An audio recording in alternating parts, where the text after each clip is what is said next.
Merry Christmas, blessed Saturnalia, happy holidays, Skip you Africanus here, and today we're going to be making a damn good Christmas beverage. Alright, so what you're going to need for this, you're going to need your cinnamon, you're going to need your cloves, very important. For my version, you're going to need some Concord grape juice. That's not actually typically put in the mulled wine, but I replaced the sugar with it. I just was tweaking with it one day and I thought it comes out pretty good.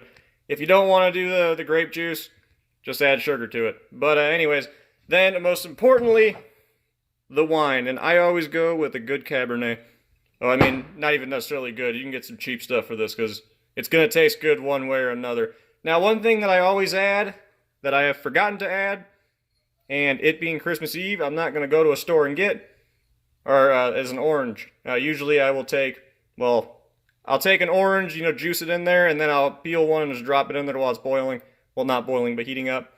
I don't have that, but when you make my mulled wine, just add an orange to it.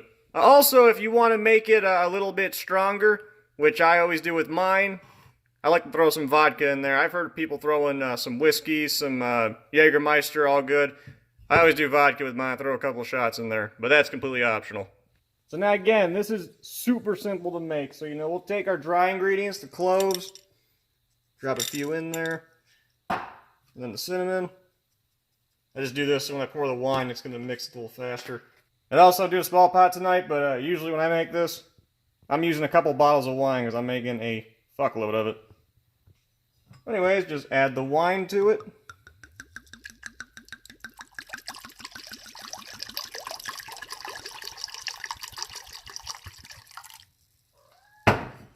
And then add the grape juice. Now with this, you gotta be careful if you're doing the grape juice because it can overpower the wine very easily. So I will add in a tiny bit at a time and then sample it as it's heating up.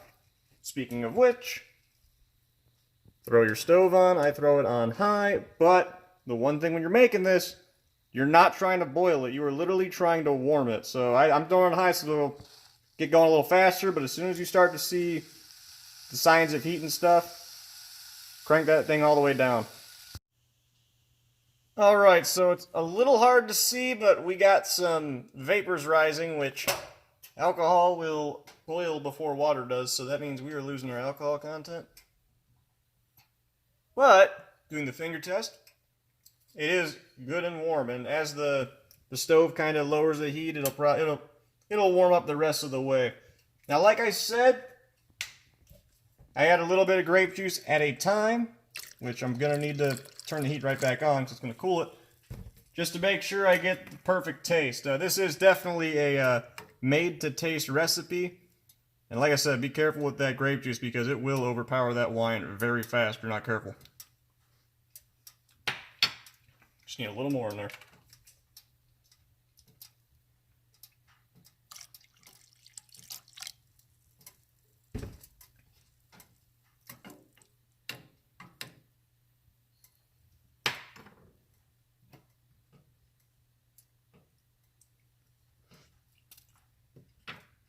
Yep.